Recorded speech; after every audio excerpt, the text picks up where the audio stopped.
Within this lesson, I want to show you how we can set up a basic JavaScript event listener. So whenever we click the button, we want something to happen. So we've got a basic button here. We're still using that bootstrap as our styling option here. So what I've got in my HTML, I've got a btn, so that is the bootstrap class for button, btn primary, and this gives us the ability to make a blue button, and this is all from bootstrap. And then cButton is just a class that I've made up, and this is what we're going to be using to make the connection to the button. So there's different ways to actually access different elements within your HTML. So now we're going to go into our JavaScript, and we need a way to actually access this particular element. So we see that we've got this class cButton, and cButton is what we're going to use in order to access the element. So typically you might see something where we've got an ID, and I'll just do cButton for an ID as well, and you might see something like variable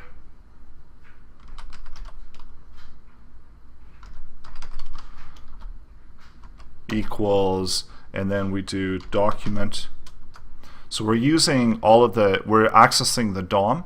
So all of the content here available within the body is also contained within the DOM, and then this is how we access that particular element within that document. So we do get element by ID. So you're going to probably see this most commonly used. And there's also different ways to access various elements. So we're using get element by ID, and then over here we can attach an event listener to there. So there's also a way to do this with the class, and which I'm going to show you later on within this lesson. So now I'm just going to quickly attach an event listener. So now that I've set up ctButton as the object that contains the information here for this object information, I can add an event listener. So I can do add event listener, and the event listener that we're going to add is going to be click, and whenever click is triggered, we're going to fire off a function, and then this function is going to do something within here.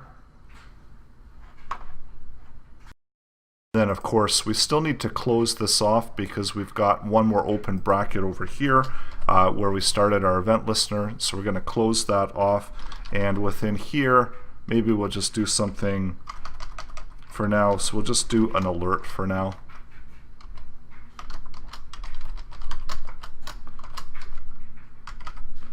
Go back out to our HTML, and this is how we add a basic event listener. We see that whenever it gets clicked, it shows up, it pops up. So the other way that we were going to do this is we're going to actually do it via class.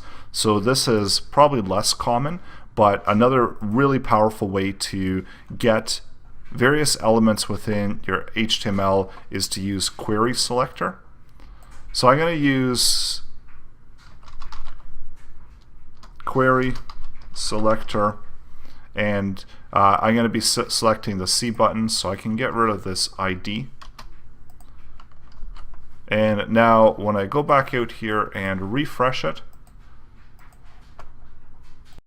we see it's not working, something's wrong. So I'm going to go back in here, and the difference between when you're using query selector, you actually have to specify if it's a class or if it's an ID. So because we're using the class cButton, we're going to just indicate it with a period, and now this is going to attach over to this div class, selecting out this element as we did before.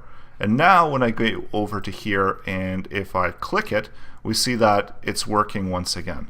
And this is how you identify elements using query selector. And the way that query selector works, so we've got some documentation here, and essentially it picks up the first object that's available according to that class. So over here, the first element in the document that contains this class is the one that's going to be returned.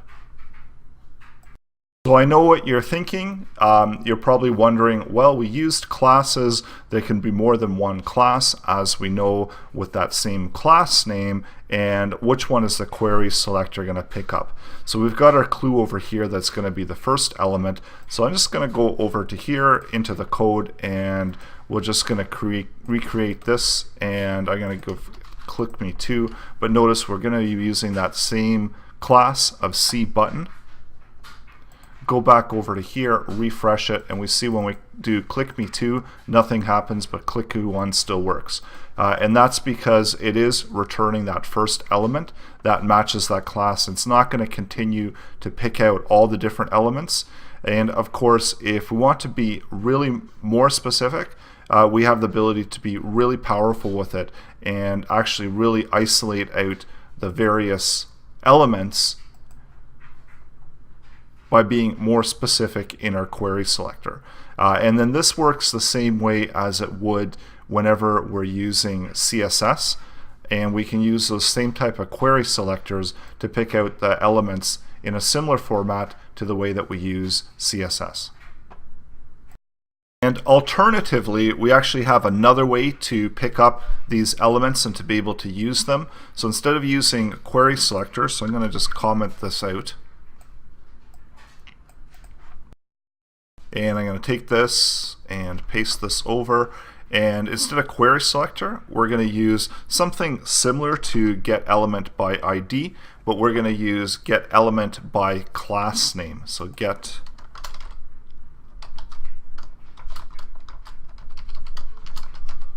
and this one we have to get rid of the period because it's going to automatically be looking for a class, and I'm going to just add in one more thing here just to show you what it's returning, because now at this point we actually have two matching elements that have the class cButton. So what do you think is going to happen here?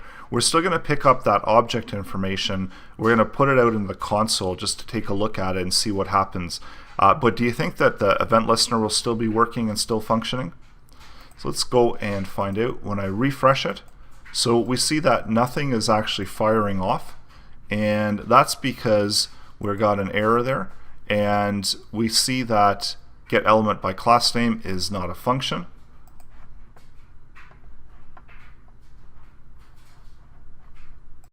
And that is a misspelling on my part, so it's get elements by class name. So going back to here, and we see that the add event listener is not a function. So now when we go over to here, we see we've got actually we're picking up both of those classes, both of those elements into our object that we've specified where we're picking those up, and we see that we do have access to them, but we're not setting anything in here because of the fact that we're not able to actually access cButton and add an event listener to that by itself. And essentially that's because cButton on its own, there's no default value. So we have to actually specify cButton 0 or cButton 1. So we have to specify which item within this object that we want to actually access and then add that event listener to. So now when I refresh it, we see that we're picking up both items, we're placing them in the array. When I do click me, I see clicked work for here, but it doesn't work for here. So this indicates to us that we would have to do a loop in order to be able to pick up all the values that are available within cButton. So now when I go back out and refresh it again, the second one should be the one that's firing off. And so now we do need to add in a loop in order to get that functionality working. And one of the things with arrays, we know that we do have the ability to get that length. So if I do cButton length, I know that I'm going to be returning a length. So I can very easily add in a loop here. So I can set something like I equals 0 and do the loop while I is less than cButton length. And then of course I have to add that increment of I so that we do have something happening.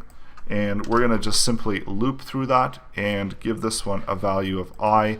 So now we should be able to actually, And actually, I'm going to add in I there, so we do have something different happening in those alerts. And now when I refresh it, we should have clicked to, clicked to, clicked to. So we do have those values coming in.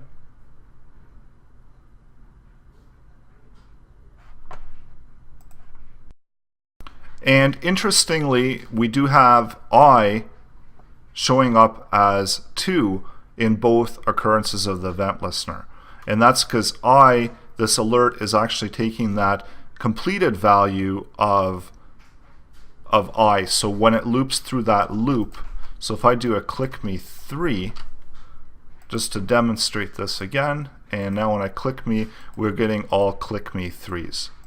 And that's an important thing to remember, that we are getting a value of 3 because I is finishing off on that value of 3. So even though we've added this event listener, whenever we fire off this event, it's not taking the I that we have over here, it's actually taking the finalized value of I once it completes the loop. And we're going to go into more detail within the project. So this was just to illustrate that there are different ways to do selection of elements and then pass them off into your JavaScript and make use of them within your JavaScript.